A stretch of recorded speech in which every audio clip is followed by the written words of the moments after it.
Howdy, folks. Welcome to Cyber Judo. Thank you for joining us tonight. Tonight, we're going to be talking about building cybersecurity programs for small businesses, A through Z. So, as usual, I am joined by my illustrious co-host, Travis DeForge, as well as the fantastic Michael Hallman and Dennis Carlson. Gentlemen, how are you doing tonight? Doing well. Excellent, thank you. Yeah? Okay, stupendous. Now, I know we all have different perspectives when it comes to building cybersecurity programs for organizations. In the degree that, Holman, you have a lot of experience when it comes to like web application pen testing. Travis, you have a lot of experience from a conventional network pen testing background and cybersecurity risk assessments background. And Dennis, yourself actually starting out as essentially a as a technology engineer building technology programs, which there's always that element of being on the blue team, being a defender, even when you don't officially wear the badge, of a cybersecurity person, right? I've fortunately, have had the opportunity of doing all mix of in between. So just for everyone's context here, so I had the opportunity of initially starting out as a software developer when I was really, really young, building websites and all that kind of stuff.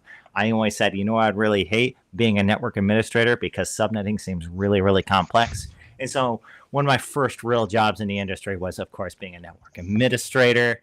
And I actually come to enjoy it and love it over time, and building data centers and being a compute, storage, and network architect for many, many years. And very much like Dennis, having to own and operate a lot of the cybersecurity components of a technology program that was never really 100% codified, because there's the element of the policies and then there's just the element of just making it happen, right?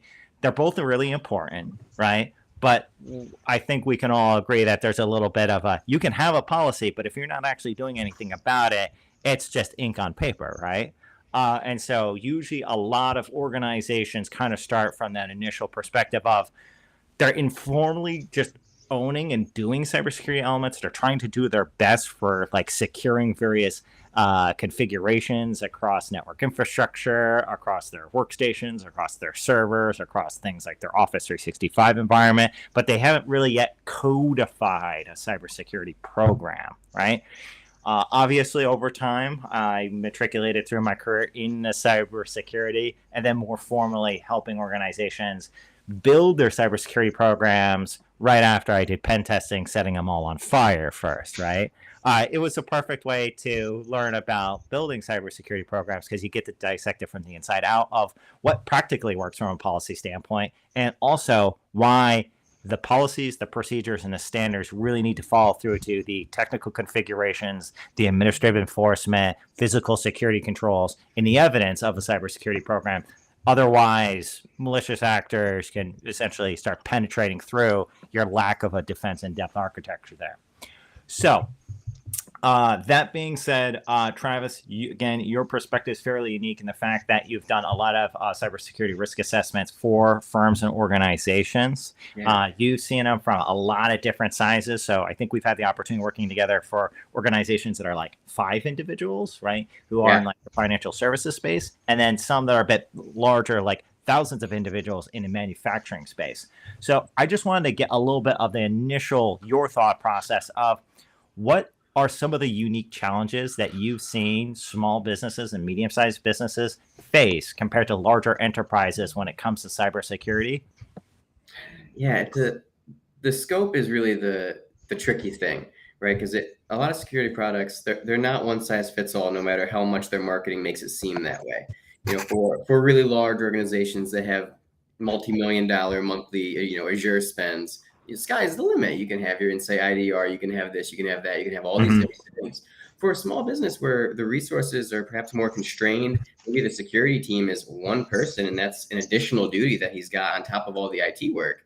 You got to really make sure you understand what is going to get you the best bang for your buck, and how much of these, how much security do you realistically need, right? And that goes down to understanding what the footprint of the organization is and what the real attack surface of the organization is.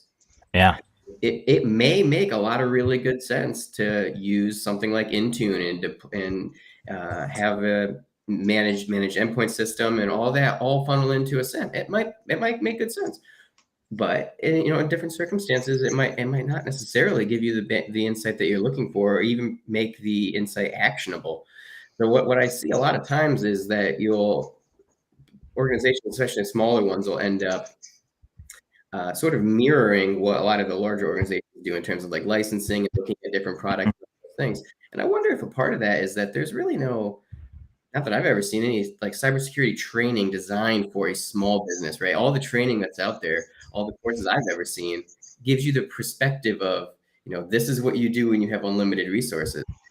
Yeah, I really noticed that. So, by the way, so I'm obviously moving. Usually I got all my fantastic books in my bookshelf here, but they're packed away. But, every time you pull out, how to learn, CISP, how to learn this, how to learn that, right? It always talks about everything as if it's in a vacuum, right? And it's perfect, right? And you're working with not just unlimited budgets, right? But unlimited staffing resources, right? And I think that that's really like unrealistic. And there's, to your point, almost when someone's in the trenches, what warfare looks like on paper and what warfare looks like in the trenches and at the ground level are just very different things in the space of quote unquote cybersecurity warfare, right? And so that being said, when it comes to like small businesses and trying to particularly like gain some of the championship and stakeholdership from some of the business owners, the executive leadership team, that kind of stuff. I know that that's something that's incredibly important. You really, that's like one of the keystones to starting the process of building a robust cybersecurity program. What are some of the elements that you've seen technique wise, communications wise, that work well with communicating to key business stakeholders about cybersecurity? Yeah, that's a great thing. I think it's a kind of a cornerstone trait for cybersecurity people that you have to have the ability to influence without necessarily having the authority, right? Mm-hmm. You're not the guy running the security is probably not the CEO of the organization. So you're going to have to be able to get that buy-in, not only from the end users who you're probably not their supervisor, but also from people who are parallel or higher than you in the hierarchy. And so to do that, you have to be able to show the value the security can provide, not just in a, esoteric, like, this is how much it could cost us if we had a breach, right? That's kind of pie in the sky stuff that's just clickbait. Yeah. Being able to demonstrate, like, we can do these simple things. It won't cost but a couple more dollars a month in licensing. And here's what it'll do. It'll reduce the amount of spam in your inbox. It'll give us a lot more insight. If there is ever an incident, we can be on top of it, and we can share with our customers and client base that we're on top of it. And we can even demonstrate all the really good things that we're doing and use that as a selling feature to distinguish ourselves against other businesses in the same industry. And it can all be done without adding in a whole bunch of more difficulty to the end user, right? Like, you don't have to have a 48, character password that changes every 3 weeks. You don't necessarily have to use the FIDO2 key. It's got to be realistic and not be an impediment. 100%. And, that really goes back to, how we practice and talk about cybersecurity in our day jobs at Gotham Security, and how we interface with customers and clientele. And why, we make like the cybersecurity risk assessment reports and the pen testing reports like so beautiful and so easy to understand, is because at the end of the day, and this is a huge mistake I continue to see made, not just at small businesses, medium-sized businesses, but actually enterprises as well, as you have to take the technical risk and translate that to what's the organization risk and what's the organization impact. And then you need to translate not just, if you talk about cybersecurity in the sake of cybersecurity only protecting the business all day long, that's going to lose business leaders their interest, right? You have to relate it back to the top line and the bottom line. So like you were saying, hey, if we're able to build a fairly robust cybersecurity program, that's going to help reduce a lot of contracting friction that we get when we have customers come to us and are looking to use us as a solution provider. And then we have to do less DDQs, and we're able to get the contract signed much faster, right? We reduce contracting friction because we got a good cybersecurity program. It brings in more money. it increases the revenue stream. Hey, you want to know what? When we go to deploy these controls with Intune, it's going to make it easier to actually do remote support for our staff members and rebuild a computer remotely on the fly. We can just push a new fresh build to and whatnot. So it's also going to reduce the expenditures of the business because we have to invest less time into troubleshooting computer issues because it's more automated, which means we don't have to hire as many IT staff to do necessarily, let's say, tedious and monotonous things, right? So I really like your point into that regard. That being said, if you're placed at, let's say, an organization, it's 25 individuals, something like $10 million of revenue every year. They had no cybersecurity budget. They don't even have real technology budgets or anything like that. And you were looking in your first 60 days to kind of focus on particular initiatives. What are the top 3 initiatives that you would personally focus on? Yeah, that's a good question. So I would want to work on a couple things kind of in parallel. First, I would want to start working on a WISP, right? A written information security program. Get at least the bones of a framework started that you can make a plan off of. Even if you're the only one working on the plan, once you have a plan, once you have it laid out, once you can communicate it in a coherent way that really looks like you got your shit together, it's a lot easier to get buy-in that way versus going up and be like, hey, it'd be really nice if we did this, and that would be cool. Have a distinct plan. And it doesn't have to be something incredibly complicated. NIST CIS V8 is a really easy one to start with. There are some frameworks that can be tailored and to the point and be a good helpful process. That would be one of the areas of focusing. The next thing I would do is do a risk assessment from the standpoint of what the infrastructure is from the point that you enter it. Right, even if you don't have a security program, there are some elements of security that are going to be there. Right, they probably more than likely are using Office 365 in some capacity. Most do. Right, Yeah. so take a look at what those licenses are. I've seen many times small businesses will be paying $23, $24 per user for an E3 license, an enterprise free license. And yeah, that gets you a lot of bells and whistles. But you know what? You can actually change that to a business premium license, pay less money because it's a small business, and get a lot more security features. You're not going to get a lot of pushback when increasing security capabilities is also lowering the operational expenses, right? I mean, that's an easy sell.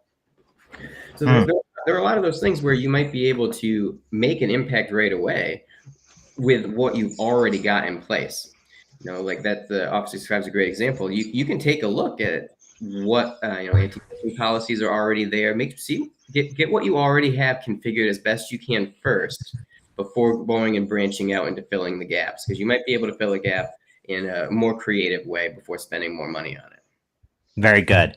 I was about to say, so I always tell people, look, you build a framework to align to first, right? Because that's going to be like your checklist and your guides, right? You mentioned NIST CSF. That's a really good bare bones one. I'm also looking forward to the version 2 of NIST CSF that's coming down the line. I want to say later this year or early next year. It's just in the draft phase, but it's got a lot of really cool stuff, particularly in regards to more considerations for things like supply chain risks, vendor risk management, that kind of stuff. But my current favorite when I usually talk to small and medium-sized businesses is the CIS CSC V8. And the reason being is that I feel like it's a really practical framework that's technically specific. Usually the folks who are first building a cybersecurity program with an organization are kind of technical folks, right? And having a watermarkers where you can measure your success of it not being ambiguous, I think is really, really helpful.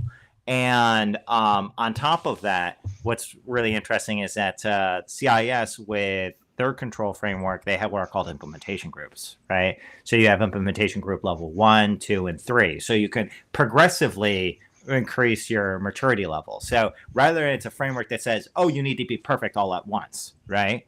What it is, it's a framework that realizes that it's an iterative approach and it's a step-by-step approach, and it's like, here's the MVP, implementation group 1, right? And then this is what you should go to next, right? And so certainly that's a resource I always like to suggest to people. And a lot of times people are like, okay, but I don't even know where to start with some level of policy writing. I never suggest to anybody to ever use any templates just at face value. Your policies, your procedures, the standards you reference to, they should always be, to my opinion, concise and to the point, and you reduce the amount of fluff that's in them. Have the fluff be absolutely minimal, but sometimes people need a good starting point. I always like to refer them to these resources here. Travis, I know that you and I have disseminated these in the past a little bit for folks, right? And so this is from the CIS Security Center here for NIST CSF and some policy templates for that. What's, by the way, really cool about both CSF as well as the CIS CSC version 8 controls is you can also walk and cross map between them. I would say that beyond what you noted there, placed in the same type of position and situation for myself, what I really try to look for is understanding, one, what's the organization actually do? What is it? What is its industry, right? Who is its customers? Who is it actually serving? Because that's going to tell me essentially what's the composure of my technology stack from a high level. Is this something that is a bit maybe antiquated or traditional, right? Is it on premise, right? Is the footprint of my technology stack going to be, let's say, across many different locations, because it's the type of business and business model that requires a lot of different locations for a lot of different users. Let's say, hey, you are a technology or cybersecurity leader at a healthcare organization that has 65 offices. You can't just say, put everything in the cloud, it's done. You have to be considerate of physical security controls, right? So understand the industry that the business is in, who the customers of it are, what type of data it's processing. The type of data it's processing is the type of stuff that hackers are going to go after. That's also going to allow you to understand what type of regulations apply. At the end of the day, most organizations, the thing that starts them on the path of practicing good cybersecurity is either, one, they get hit with a ransomware attack and they realize, okay, this thing exists, I got to go do it. Or two, it's there was some type of regulation that said, hey, you better go do this or you're going to get hit with a lot of fines. So obviously, for the latter folks, understanding what regulations apply and where that aligns to your cybersecurity governance framework, your priorities, is really, really helpful. Now, that being noted, Dennis, I know that you work with or have had the opportunity of working with a lot of really small businesses, a lot of small community groups and churches, and helping them with elements of their technology. That being said, a lot of folks, they're so small, they're focused on just the technology enablement, not necessarily the cybersecurity first. But can you, without obviously naming anybody or anything like that, with your experience of seeing and coming into some of these firms, some of these community groups, to some of these churches and whatnot, some of the top cybersecurity issues and vulnerabilities and weaknesses that have kind of popped out given the lack of maturity that might exist?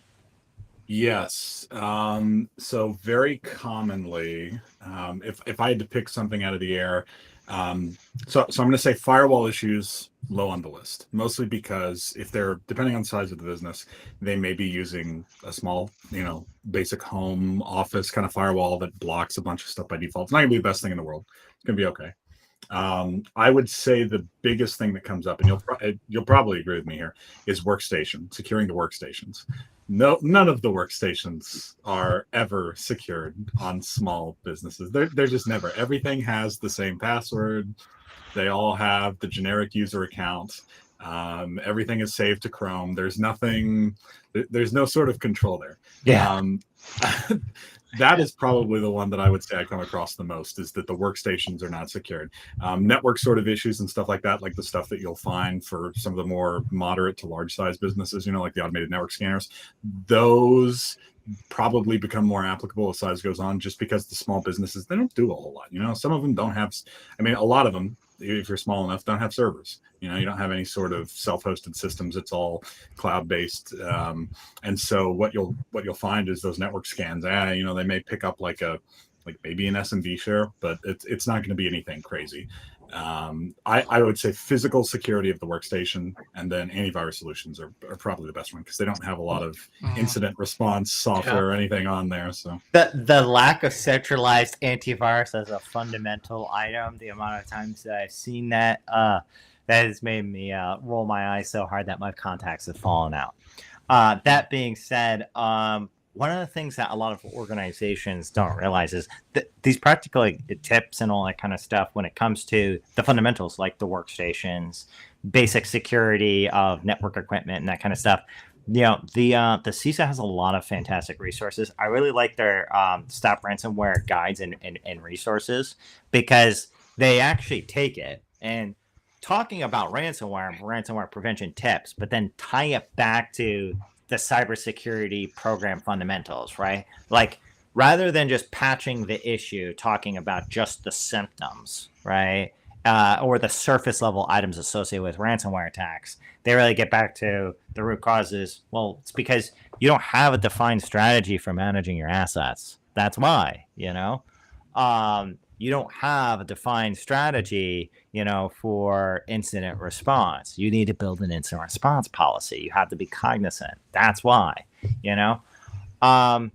So that being all noted, I want to take just a brief break to take a look at some of the comments. I think we got a couple items in the chat here. Okay, so we got one here from somebody, slightly off topic, but I'm always happy to dive into these here. So we got, what are some good beginner cybersecurity jobs, or do they even exist? Well, hey, look, I didn't start out my career being someone who's like, I'm going to go directly into cybersecurity, right? I started out as a technologist first. So I will just say this, that when we talk about beginner level jobs in cybersecurity, there's two different perspectives. There's somebody who is moving directly into cybersecurity from some other completely non-related vertical, or there's someone moving into cybersecurity from the adjacency from from a technology or software development perspective. Obviously, for the latter folks, it's going to be a little bit more native of an experience for them. It's going to be a little bit easier. So that, like, somebody who has a technology background is more likely to pick up things that are tech heavy, obviously, like network pen testing, web app pen testing, better. You know, I know that, you know, you kind of have this interesting anomaly here, Holman, where yourself, you know, you started out like in healthcare and doing phlebotomy, but because you were always like a technologist, like hardcore gamer, building PCs, it's not like you had to pick up all of technology one day, right, from healthcare. You still had that fundamental technology skill set of building computers and like rebuilding your operating system all the time, right? Oh, absolutely, yeah. And Yeah. much to Dennis, it's not the same in small businesses, but I did have a 4-month internship at my local college to build an actual working SOC, and we did harden switches, harden routers, things of that nature. And because we weren't funded, right, it was just a school project for all the students, we ended up using open source like Snort, things like that, Wireshark, Yeah. Nmap, and I think a lot of small businesses would benefit from utilizing those things as well. So there are a lot of different paths for folks. There's some more conventional ones, like, you know, I think that usually more SOC analyst type of roles are more beginner friendly. So those certainly do exist to what you are pointing to. But also, it is not unheard of or unforeseen for somebody to move into pen testing as one of their first roles if they really show grit and double down on the coursework, the materials, and being passionate about it. Because, I mean, Hallman, really, being a web app pen tester, that's your first job, really, in cybersecurity, right? It was a lot of work. So yeah, it was a lot of work. It continues to be a lot of work. Yes. But you made it happen, right? Yes. And so that is just one of the things to like inspire people, you know, and have them remember. So yes, it's possible. Beginner friendly jobs. I think there's a bit of, you can enter through cybersecurity as a pen tester. The term beginner may imply, though, that it is easy. That is not necessarily the case. It is challenging and gritty and all that. that's why we're here. There's so many other fantastic cybersecurity people out there because it is a tough space. There are some, though, I will say, jobs, positions, and whatnot that are less heavy on the technical elements, right? I'll just say for folks who are watching the podcast, one of the fantastic members of our team at Gotham Security, Avery Vaughn, she joined us recently, I want to say 2 months ago, plus or minus, as a cybersecurity project coordinator. She has the fundamentals of understanding why cybersecurity is important, the differences between vulnerability testing and a risk assessment and a pen test, and the difference between a threat and a vulnerability and all that kind of stuff. But she certainly couldn't build a server or anything like that. I couldn't certainly hand her a workstation and say, "Hey, I want you to do a privilege escalation attack on this workstation right now." So I would say that people should also open up their minds of not just focusing on the tech heavy stuff, because even that SOC analyst is a bit more tech heavy. There are a lot of roles that are adjacent to management positions, project coordinating positions, project management positions, sales positions within the space of cybersecurity. Customer success, customer support for companies that provide cybersecurity products, services, and solutions, all that type of stuff, right? So don't just limit yourself to, I'm going to be a SOC analyst, or I'm going to be a pen tester, or I'm going to be the guy who runs a cybersecurity program. There are so many different shades to individuals and characters out there. Travis, was there any other suggestions that you had in regards to good beginner cybersecurity jobs that I missed? There are a few out there, not a ton, but there are definitely some more entry GRC roles as a information security analyst. They're out there as well. That's another one that's not quite as tech heavy. Definitely requires a tremendous eye for detail. And still a lot of work in its own right, but it's a little bit of a different inherent skill set. Yeah, that's a really good point. By the way, shout out, we're hiring GRC analysts. So, if anyone is looking to apply and they got some, GRC experience, be my guest. Go take a look at my LinkedIn. I've been posting about crazy. So, anywho, so that was a really good slight tangent that we had there. Really appreciate that. Continuing on here. So, Holman, you have a unique perspective again starting out in pen testing. You haven't done any, I think, cybersecurity risk assessments for us yet or anything like that. No. And so from what you've heard it from your perspective, beyond building the policies, beyond the basic fundamental of, let's say, running a vulnerability scan, if you were put in that chair today, how do you think you would approach running a small cybersecurity program? What are the things that you would perhaps try to focus on in the first, let's say, 90 days? Interesting. I have sat in on quite a bit of my peers here at work, and I have become quite interested in the threat modeling process. I think that's a cool process that we have. I think it's cool that if you sit down with your business, right, and you model out what are the possible things that could happen and how are you going to react to each one of those steps, I think that's a good place to start. Yeah. I really do. As far as knowing exactly how to set something up, still pretty new, but that's where I would begin. I really like that process of having a plan set in motion. The issue is as a small business, right? Like how does one go about doing that? Like financial wise, things of that nature. Like what do you do? Do you go out and you reach and you hire somebody to come help you? Do you research these things on your own? Are they available on open source? Can you go out and find them? You know what? That's a really good point you make there, good sir. So there might be people who are put in a situation where, hey, I am not a technology person and I have to support some element of cybersecurity program. Actually, funny enough, one of the business verticals that we tend to work in quite a bit is the financial services industry, particularly a lot of alternative investment groups. So like some hedge funds and private equity and all that kind of stuff, right? And they want to ensure that they're, in a good place cybersecurity wise, usually because of, might be SEC requirements. It might be because of FINRA or NYDFS 500, right? But it's an individual who comes from the perspective of usually it's like a chief operations officer, type of role. And they're like, where do I start here? And there are a lot of awesome resources to your point. Like, where do you start building that plan? And one of the first ones that I usually, if someone is not looking for me to build it for them, right? They're not engaging an expert quite yet in that domain, then they need to start kind of finding resources that have been created by experts and governing bodies. They're going to help provide like guidance and all that. FINRA has a pretty good like initial cybersecurity checklist for firms to start with. It's a spreadsheet, right? That's across like 12 different sections. It's a little long and verbose, right? But it helps, I think, provide at least context to business leaders of how much effort and investment goes into cybersecurity and compliance from both a budget perspective, a time perspective, and a expertise perspective. And they can really understand, okay, I see the scope of this, right? I now know what I don't know. And that's one of the biggest challenges, I think, when it comes to cybersecurity is knowing what you don't know. If you're in a true unknown state, not knowing what you don't know, that's a really, really scary. You don't know who to engage. You don't know who to talk to, what resources to find.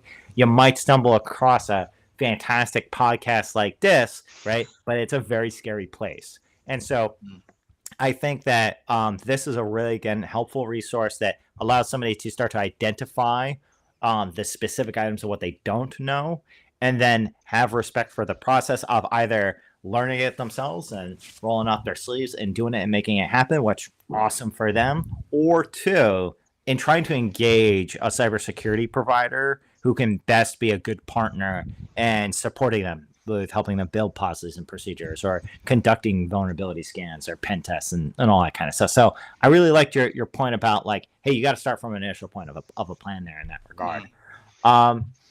Christian, when you talk about engaging a third party there, from your perspective, what are the benchmarks of maturity in a program where it warrants actually reaching out for a different kind of assessment? So we've done pen tests for companies that have 6 people, and we've done pen tests for companies that have 60,000 people. It's a different level of maturity. When does it make sense to have maybe a white box risk assessment or a pen test actually conducted? I love that question. That's a really good question because it's a challenging question too. Because it's one of those questions that if someone wanted to answer concisely, it'd be like, depends. But of course, I'm not going to do that because I'm a loquacious guy who likes to hear themselves talk. So I would say this. So think about what industry you're in. And when you think about the industry you're in, is your industry targeted frequently by malicious actors? So if you are in a space like financial services, the healthcare sector, that kind of stuff, those are going to be spaces where you're more frequently targeted by just hackers trying to commit things like ransomware attacks. That's not to say that if you're in some other space that it's not going to happen to you at all, but statistically speaking. Now, where do you find that data, by the way? And by the way, Travis, if you could, good sir, maybe just pull up the latest copy of this.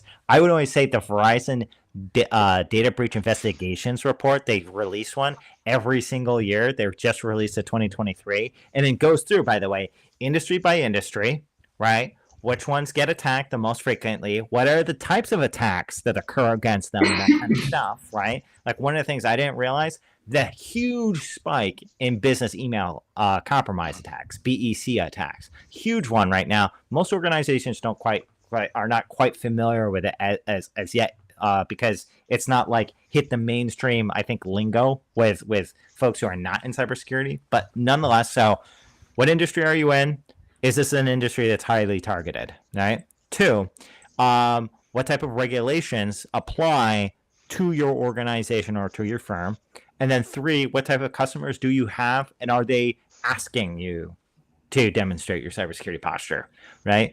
The first one is a pragmatism point of, if you get hacked, you have a ransomware attack, it disrupts operations, right? Okay. Just when you think of the when you think of a potential scenario like that playing out, what's the organization's risk appetite for being down for 3 days, a week, and a month, right? And how much is the organization willing to pay to avoid being down for a month and a week, right? Likely there'll be always at some point or another some technology or security incident where an organization will be down for 3 days, but not completely out for the count. So that's what I would say. Start start with those fundamental aspects. The regulations, that's important because you need to comply with the law. Nobody wants to get put in jail. Nobody wants to get hit with fines, right? Typically, when you get hit with fines, that's also going to be stuff that's a matter of record, damage to the organization's brand, reputation, all that kind of stuff. Then, number 3, with your customers are going to want from, it's more than ever, especially since the SolarWinds Orion situation that occurred. And by the way, now with more things like the Move It vulnerability and all the Move It hacks and everybody and their mom getting hacked and all these data breaches, right? Vendor risk assessments are becoming more and more common. Being able to understand supply chain risk is becoming a higher priority for organizations. I would expect that if you are in an industry where you're processing some type of important data, you're doing some type of important thing, that your customers are going to demand from you some reasonable cybersecurity posture. And that's going to be important to earn business, to continue to build customer trust and all that kind of stuff, right? And to your earlier point, perhaps use your strong cybersecurity posture as a differentiator. I would say every organization of every size, regardless if it's 1 employee or 10,000 employees or more, right, should be conducting at least its own level of a cybersecurity risk assessment on minimum cadence of an annual basis, which is, okay, even if you're not a technology person, you can just say to yourself, right, okay, I've heard that antivirus is a really important thing. Do we have antivirus on our computers? Is there a way for me to run a report where I can see that we have antivirus on everybody's computers? I heard that updating our computers is really important. Can I pull a report where I can see all of our computers are up to date? So not taking things for granted, like somebody says, yes, we got antivirus. Okay, can we pull a report for that? And can I get that report on my desk in an hour? If not, those might be things that tell you that there's a lack of maturity there. I would say when it comes to things like pen testing is different than a white box cybersecurity risk assessment. White box cybersecurity risk assessment can be done by third parties. It can be done internally. It can be done on yourself. There's a lot of different ways to do it. By the way, CISA has a lot of good checklist resources where you can go through these questionnaires and guides, and it'll tell you, right? It'll ask you a question like, hey, are you doing this? Right? How often do you do this? Right? Is it sometimes, never, always, whatever? Right? So you should always be doing that on yourself. But the pen testing is usually going to be conducted by a third party. Yes, you could, as an organization, have a whole pen testing team. This topic is not about an enterprise who has an entire pen testing team. They're not watching this right now. They got better things to do, I'm sure, right? They'll watch my fantastic mustache. But for smaller organizations, medium-sized businesses, they're usually bringing in a third-party consultant or cybersecurity firm to conduct pen testing. When is the right time to do that? I would say if you are selling something that is a product that is a type of product that is a software as a service, infrastructure as a service, platform as a service, get it pen tested. I don't care if you're one person who's building a product and you're about to sell it and have it launch, or you're, again, 1,000 people or something like that. You're putting a product out there that's in a technology ecosystem, software as a service, platform as a service, so on and so forth. It needs to get pen tested. It needs to be ripped apart, especially if it's processing any type of sensitive information, right? Personally identifiable information, credit card numbers, all that kind of stuff, right? And I would say if you're still, like, let's say you're a smaller startup, and you're like, when do I pen test my product exactly? Do I launch it and then pen test it? Or how do I pen test something I haven't even developed quite yet? I always like to tell people, get it like 85% there, right? When it's almost MVP, where it doesn't have the spit, shine, polish type of MVP, that's when you want somebody to come in and pen test it, right? Tell you about all the bad stuff, right? Then you can fix it before your launch, right? That's a really important one there. I would say minimum pen test your product annually, although ideally, you also want to pen test at one point or another your company's corporate security controls. So your Office 365 environment, any conventional corporate network infrastructure, that kind of stuff. And then, Travis, something that we're going to be talking about, I believe, next week with Dane Piazza on our team, social engineering. I would say that phish testing, everyone can do the basic phish testing, sending out phishing emails with phishing links. You click the link, you get assigned remedial training. I think every organization, regardless of the size, should be able to do end user security awareness training, disseminate materials, do the phish testing. Travis, I think we were actually talking about earlier, we'll actually have you talk about this in a moment, that you could do it with even Office 365, right?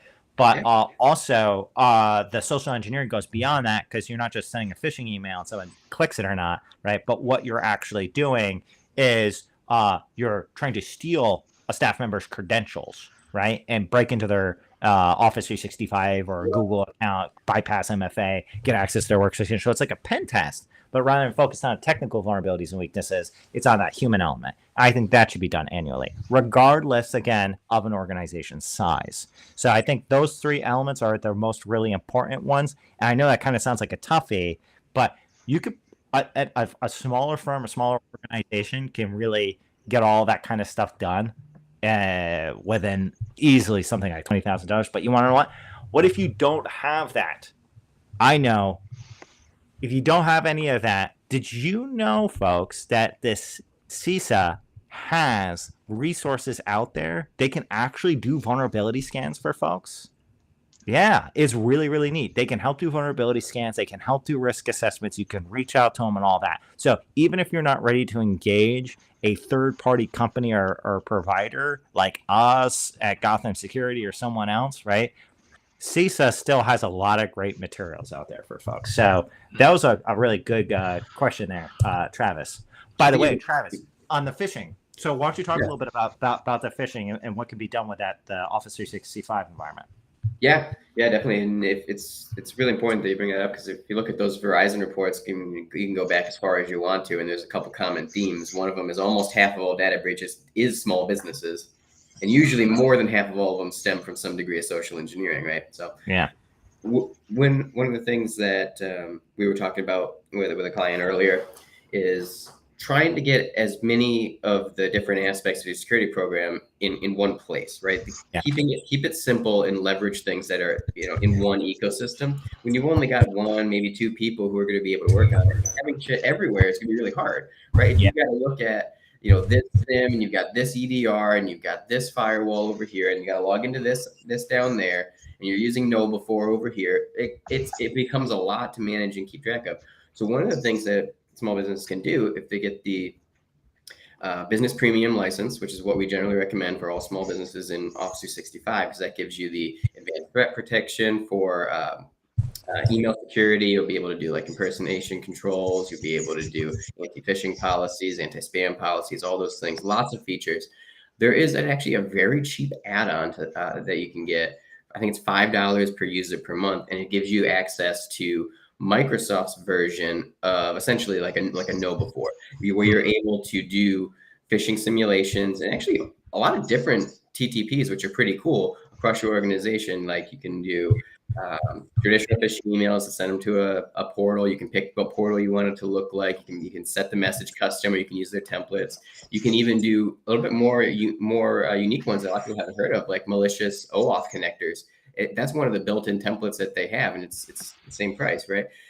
And what you'll be able to do is you can schedule those out. You can do it in 30-day increments, maybe every 60 days, all that. And then you can specify if somebody, fails this link, then they go and get assigned this, training content and all that. And it's all right there in one spot. So you get those metrics in one place. You're able to do it pretty cheap. I'm not familiar with any other third-party resource for providing that kind of training that's going to get you that kind of content for $5 a month. It's just it's a really good license add-on if that will fit your needs. Yeah, 100%. Actually, one of the things I always like to tell people is, so to your point, hey, look, even by the way, if the Microsoft 365 ecosystem, or even if, by the way, if someone's working in the Google ecosystem, there's a similar way to do it, right? But keep your tools, keep your solutions like close together and tight knit that can talk to each other. That's going to make your life easier, even if they're not the best, right?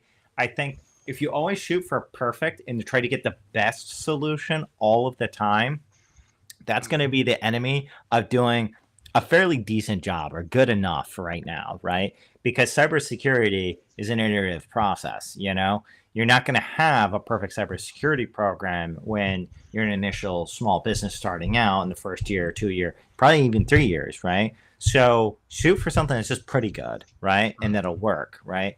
But one of the tips and tricks is So once someone gets to the point where they're going to be implementing something like a SIEM, Security Information Event Management System, right? So a system that's ingesting all the logs across all of your systems, right? And doing security analysis on it and retaining it so that later, if there's a security incident, you get a notification about it and you can react to it. Or maybe a security incident occurs and it doesn't get detected for one reason or another. You can go back and you can do an investigation and you can figure out the who, what, where, when, and why of the situation. Really cool. But that can tend to be a little bit expensive. But for shops that are Microsoft shops that are using, Defender for Endpoint, right? Defender for Office 365. They're using the Azure Security Center, right? They're using, Defender for Azure AD. Well, what that means is that they could deploy something like Azure Sentinel. And Azure Sentinel, what's really funny about it is it doesn't charge you for the data that's already in the Microsoft cloud and ecosystem. They don't charge you processing fees for it. They only charge you on processing fees of external data that you're importing from your firewalls and all that kind of stuff. So you could get a pretty decent security information event management solution fairly inexpensively if you're kind of centric to that domain and environment. Is it perfect? No, not by any means, but it does pretty good, right, to start. We got a really interesting question here in the chat. Let me just bring this one up here. Okay. What are top 2023, or what is 2023's top priorities for our cybersecurity program? Ooh, wowie. Well, I'll throw some statistics out there. So that Verizon data breach investigations report had some interesting stats that kind of like imprinted in my brain there. And one was like something about 75% of all data breaches include a human element, right? With people being involved in either error, privilege misuse, stolen credentials, social engineering, that kind of stuff. My point is that if someone came to me and they said, hey, should I do an external network pen test or should I do social engineering? I say social engineering every single time, right? Social engineering every single time is more realistic in the sense of most organizations have learned to patch the obvious of their perimeter, not being so externally facing with things like remote desktop on the internet. That's not to say that people still don't do stuff like that, but you can like the really, really gross stuff you can catch with your open source vulnerability scanners out there like OpenBoss and all that kind of stuff, right? My point is that hackers more and more these days are sophisticated and conducting phishing exercises that are not just an email now, but targeting individuals in Microsoft Teams, sending them messages, by the way, which Travis has been doing a lot as of late. Very cool stuff. But also SMS phishing campaigns, voice phishing campaigns, all that kind of stuff. So I would say if it was me and where I would prioritize resources, if I had a limited spend, certainly social engineering campaigns and exercises, right? Not to just, by the way, test end user security awareness. I hate when someone says, and you know what you should do? You should do more training with staff. Of course we should. Always. We all know that already, right? You're not saying anything unique here, right? Be more specific in the types of training, right? Hey, your staff don't have any training about SMS phishing techniques. Let's talk about that, right? Or the staff, right? Yes, they're getting training, but they're not engaged in their training. You want to know how you engage people in training? Have them part of a social engineering campaign and then sit down in front of all your staff and do a presentation on their recent social engineering test, right? And they're like, wow, we just actually got hacked here, right? And it makes their eyes light up, right? Make your training interesting. But the other outcomes that should come out of things like social engineering is really understanding the organization's defense in depth approach, right?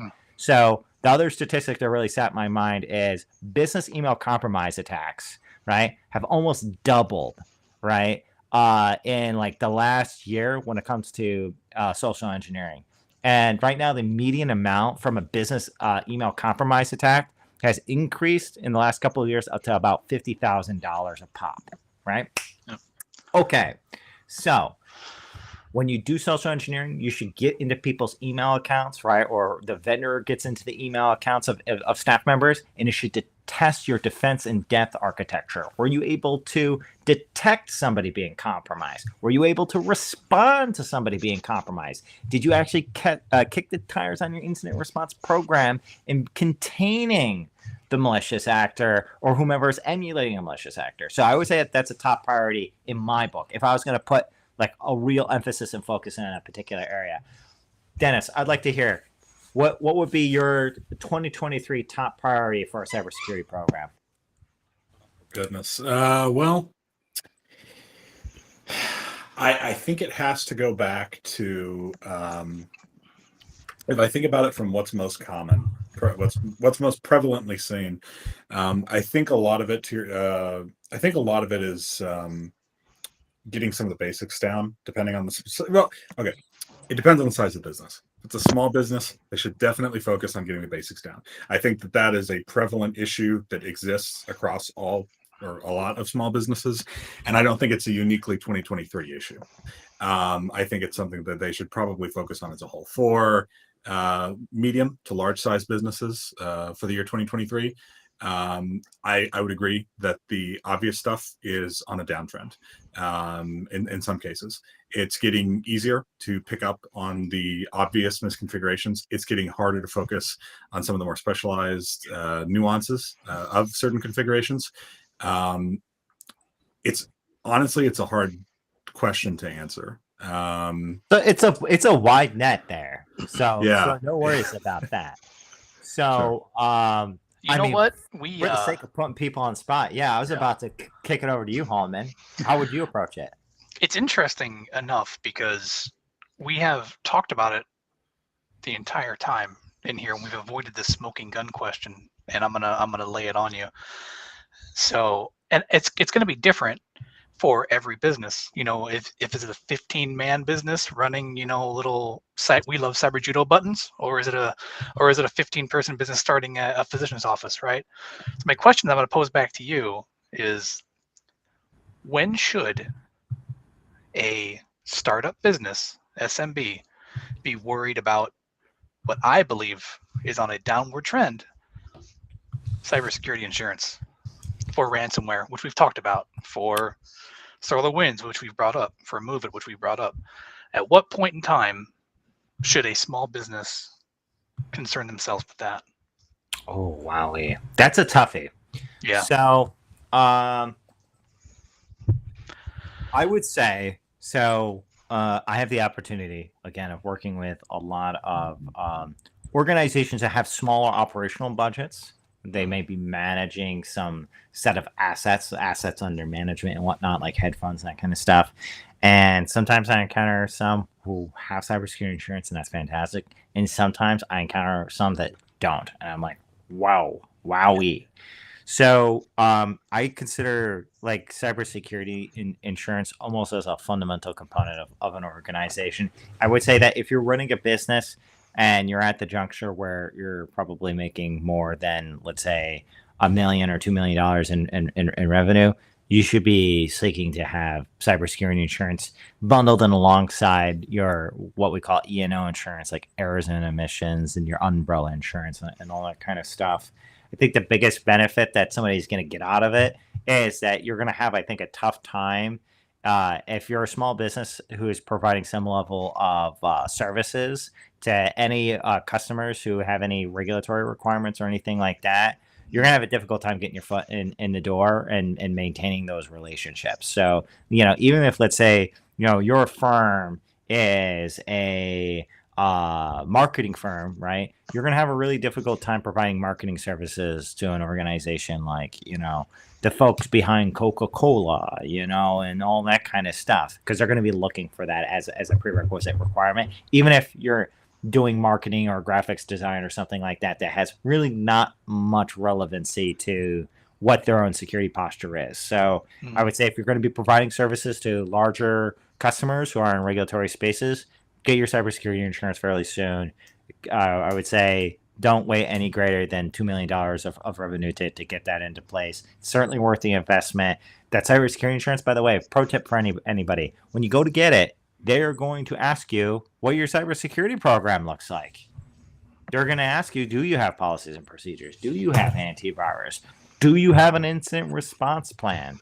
And I will tell you what, there are a lot of folks who fit those answers, and that's a really bad idea because insurance is not valid if you didn't give them accurate information in the first place, or it's not valid if you don't maintain it. If you say you have antivirus and then you let things fall by the wayside, or let's say you get pen testing done on an annual basis in your cybersecurity insurance questionnaire, and you don't do it every year, and then you get hit with a ransomware attack, and then you go to file a claim, they're going to go, cool.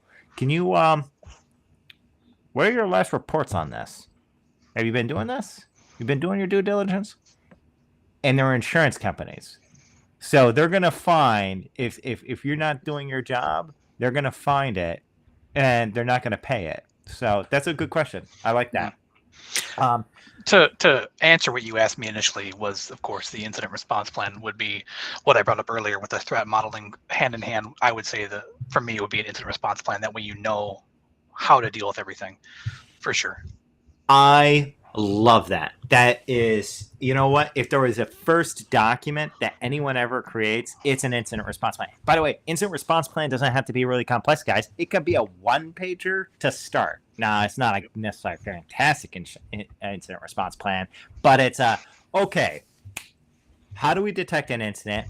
Who do we inform? What's the escalation chain? Okay, hey, obviously, you're a small business. You're not the cybersecurity experts. Who do we reach out to? And be sure you have that who you're going to be reaching out to is going to be doing that investigation, right? And helping you out. Make sure you got that person in advance in the contact information. Oh, and make sure that you actually know who they are and what their pricing and what their rates are, right? Make sure you understand what the cost is to bring in an incident response firm. Because you want to know what? Something that really helps motivate you to have a good cybersecurity program is when you learn what the cost is for getting charged for bringing in incident response experts. And you're like, whoa, $25,000 just to pick up an initial phone, right? You're not going to do a single thing until you at least get $25,000 or, whatever, right? Like, yeah, because you're asking us to drop everything instantaneously, and we're going to have to throw a bunch of really intelligent, hardworking guys on the case to go clean this all up for you. What did you expect? It's like how to lose all your money written by the new businessman that doesn't, have an incident response plan. It's expensive. Yeah. So I do want to drop in the chat here just for everyone. So if someone also said to me, look, I'm not ready yet to do social engineering. I'm not ready yet to bring in a third party, but I want to kick the tires on my incident response plan, my incident response processes, that kind of stuff. Booyah. There you go. CIS white paper on some tabletop exercises that you can start running through. A tabletop exercise is essentially on paper, how would you handle an incident? And then you reflect upon that of the takeaways of, okay, what is going to go well and what didn't go so well and what wasn't planned for quite well. And then you can say, okay, well, this is how we need to update our incident response plan, and maybe we should have better processes defined for this, that kind of stuff. So I would just say that that's just a great fundamental resource. I do want to call out one other really cool item we got in the chat here, and I think I'm going to give this to you, to Dennis here. So Dennis, we got two questions here. So why is it important to patch and update distributed control systems and programmable logic controller systems? Oh wow, somebody is in the space of industrial control systems. Got some ICS going on. Data systems and IoT. And how do you protect critical infrastructure for the energy industry, chemical industry, control systems? Okay, so we know somebody is working, again, with a lot of industrial control systems. I know, Dennis, you've worked a lot with IoT devices and playing around with it. Are there certain things that come to your mind initially in how to tackle this? Yes. So what's funny about this? I think it was either Mike or Lou I was discussing this with the other day. Yeah. I have actually a friend who works in an industry sort of like this. They work in a industrial manufacturing industry. They actually work on specialized components, and he noted to me about their current setup over there. He essentially told me, he said, "Oh yeah," he said, "You know how it is." He said, "The software that we have, we're still running Windows 7." because at the end of the day, we tried to update it to Windows 10. We couldn't get it to work on there, so we'll just stay on 7. I think a lot of these systems, and this has been demonstrated by various attacks that have been conducted. So especially if you look at some of the meltdown attacks in some of these foreign countries as well, a lot of the systems are running really old hardware and really old software as well. Especially for any sort of air gap system, it's going to be very easy to leave it on whatever the last version was that it had when it was first set up, and then just walk away from there. I think keeping things up to date is one of the biggest recommendations I would have for air gap systems and industrial systems. For specific to like IoT devices and things like that, I think having good network monitoring would probably be a good way to pick up on a lot of those issues.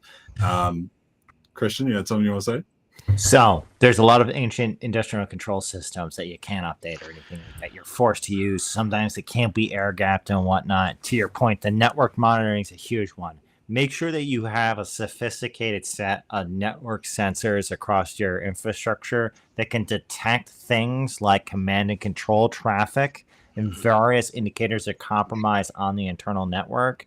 Having to deal with things like, and I'm going to mispronounce this because I mispronounce everything, like Mariah botnet, like type of malware stuff is really grotesque, right?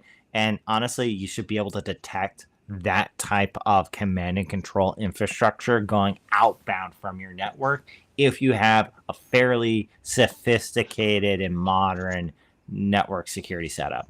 So sorry, continue there, Dennis. Oh, no, I think that's a great point. I think if I had to give it in a bullet point list, I would say number one, everything you can update, keep updated, essentially. Second point, have good, as Christian noted, have good network monitoring. So make sure that you're watching for any sort of suspicious traffic. Make sure that you're monitoring for anything that seems out of the ordinary, maybe IPs it's connecting to that probably shouldn't be. Given the setups on a lot of the systems and how, again, air gap they are, you shouldn't see, I don't think, a whole terrible lot of traffic. So I think it would be pretty easy to kind of pick some of these things out depending. But I think that would be the first two. And then if I had to give a third one, I would say make sure your endpoints are secure. I would say make sure whatever workstations you have, especially ones that have any sort of administrative control software, because I know a lot of these embedded systems have consoles you can access. I would say make sure those endpoints are secure with a good antivirus solution, something that's moderately well received and receives good marks for keeping up to date with modern emerging threats. That would be, I think, the top three that I would give for any sort of specialized system like that. I absolutely love it. Now, it looks like we're coming at just about time here. By the way, I know that there's so much more to cover within this particular domain. It's an absolute treasure trove. And so I know that we're going to probably have to have another fantastic session on this soon enough. But for next week, Travis, my understanding is we're going to be bringing in Dane Piazza with us as well, one of our fantastic social engineering members of our team. And we're going to be talking about some of the techniques in open source intelligence gathering and social engineering. Is that right, Travis? Yeah. We'll go over some of the tried and true techniques, and we'll also come out and talk about a few techniques that really were just identified a couple of months ago and are pretty scary. Awesome. I'm really looking forward to this one. Always setting things on fire is kind of my way to go in learning cybersecurity. So that being said, gentlemen, really appreciate your time tonight. Really appreciate everyone joining us tonight, and look forward to joining the next cybersecurity session or Cyber Judo session on open source intelligence gathering and social engineering. Thanks, team. Bye now. Bye, guys.